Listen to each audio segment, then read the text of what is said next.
Now that we've seceded from Judah and you've appointed me king, I need you all to help me figure out a strategy to make our rebellion stick. I welcome you all wise advisors from our 10 northern tribes to this first council meeting. So what is the first issue we need to address? Sir, where should we build the capital? Jacob said that Beit El was awesome. He said, Manara hamakom hazeh, ein zeh, ki im Beit Elohim, v'zeh sha'ar hashemayim. He said, Beit El is awesome.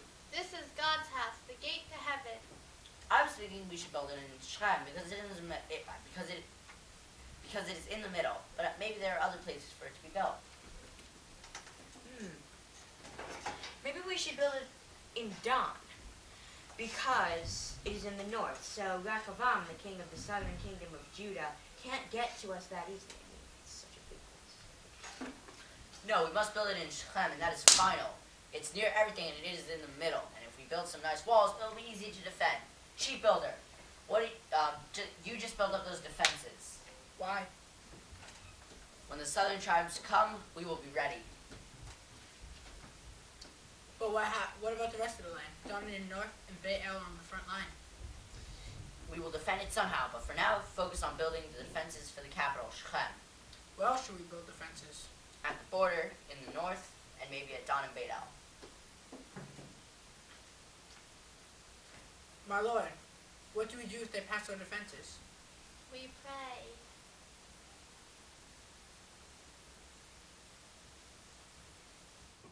Speaking of prayer, I'm thinking that if my own citizens go down to the temple in Jerusalem and sacrifice there, they will try to reunite the southern kingdom with mine and overthrow me for King Rehoboam. Then could you build a temple here in your kingdom? It would be a good idea to build one in Beit El. If that's the house of God, why isn't the temple in Jerusalem there? But isn't that against the rules of God? In the Torah it says, take care not to sacrifice your burnt offerings in any place you like, but only in the place that God will choose, in one of your tribal territories.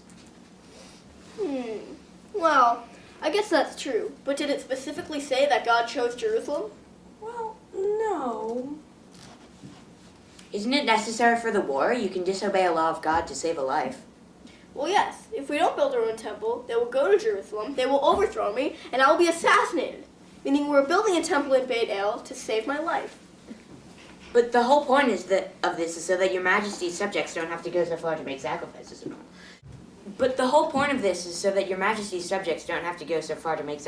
and all. People up in Dan won't benefit from this. They have to go far to get to Beit El anyway. Well, we're in the middle of a war. The temple in Jerusalem will cost a lot to build. We don't have that kind of money. It's necessary. Then we'll make a temple in Dan also if we have to. I think you really have a great idea there. Just because God didn't choose Jerusalem doesn't mean we can build more than one temple. It's just the place that God chose. How many people support my building a temple in Beit El? Okay. How many support my building a temple in Dan? Okay, then you two will pay for it. Okay, I think having two temples is dumb, but what are you going to put in them? I'll put gold calves. What? Do you need your hearing checked? I said gold calves. Sorry. I just meant, are you sure that's a good idea? Yes, after all, I'm always right. Okay. Yes, it is. And I don't think I should put gold bulls in both Dan and Beit El. Why not?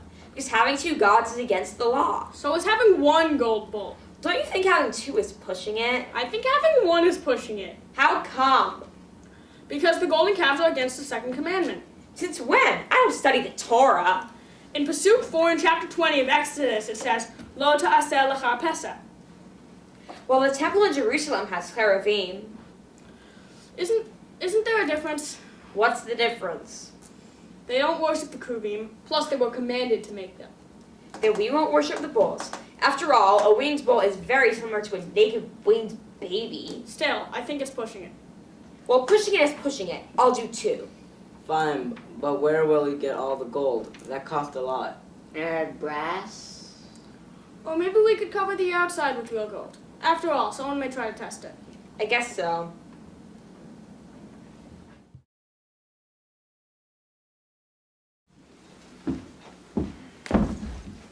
Okay, Yaravam, here's the status report. Some people want these new altars and some people don't. They'd rather just slaughter their animals and eat it themselves. Mr. Bob from Sora loves the altar idea. He wants an altar in his backyard.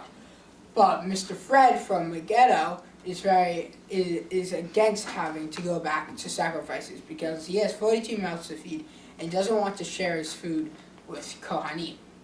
But we think you should do it. Okay, guys, thanks. Go eat some cake. Okay, so we're going to put altars all over? But who will do the sacrificing? There aren't enough Kohanim. Let's let anyone be Kohanim, and they can do the sacrificing. Let's just get rid of the Kohanim. Let's let the people do their own sacrificing. But what if people sacrifice bad animals or do it wrong? I don't want to get blood on my robes before my meeting. And my children can't sacrifice a bull many times their size. We need professionals to slaughter it. We need some Kohanim and Levi'im, but none will want to work here. Oh, King, what if we let everyone you pick be a professional Kohen? Should we allow the Levi'im to continue being Kohanim? The Levi'im are loyal to the house of David, and we're using golden cows. Remember what happened last time with the Levi'im and the golden cows? What are you talking about? What's all this about Levi'im and these golden cows? Well, members of the Jewish people made a golden calf out of their jewelry when Moshe was going to get the 10 Commandments. In Exodus 32, it says, the Levi'im obeyed and killed about 3,000 men that day. Moses said to the Levi'im, today you have consecrated yourselves as priests in the service of the Lord by killing your sons and brothers, so the Lord has given you his blessing. The Levi'im killed 3,000 people who were worshiping the golden calf. They were chosen because they were against the golden calf. So those Levi'im aren't going to want to be our Kohanim since we have golden bulls. So we really need other Kohanim. I am sick of people excluding and segregating. That ends here. Well, let's be inclusive. I will make this country and its people rich and happy, and allowing anyone to be a Kohen, whether or not they're from the tribe of Levi, is the first step on that road to...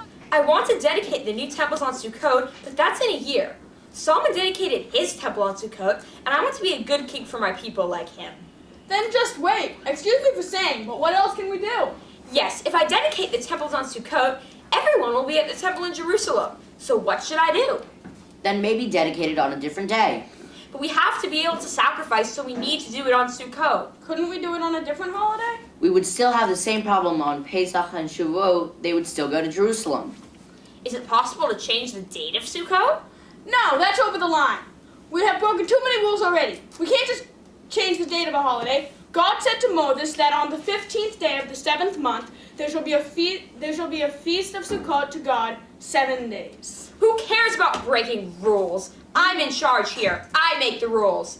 Anyway, when Solomon dedicated the temple, he celebrated Sukkot for 14 days, even though the Torah says 7.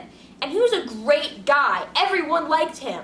Even if you are in charge, you can't just disobey God and all of his rules. I agree with Yaravam. He is the boss. And what do you think is going to happen? Will God strike us down if we bend the line ever so slightly? Well, yes, he will. Stop it! If you don't agree, just get out. There's no more people like you here. I'm trying to start a revolution. Good. No more arguing. We can actually get work done now. Now that we all agree God will not smite us and what I say goes, we are changing the date of Sukkot to Cheshvan. So if they go to Jerusalem for Sukkot and Tishrei, they can still come back to Beit El and Cheshvan. We're building a fortress in Shechem. Yay! And temples in Beit El. Yay! And done! Yay! With golden bulls as a throne for God. Yay! And altars for all to give thanks. Yay! And we're going to dedicate the temples on Sukkot. We're celebrating Cheshvan.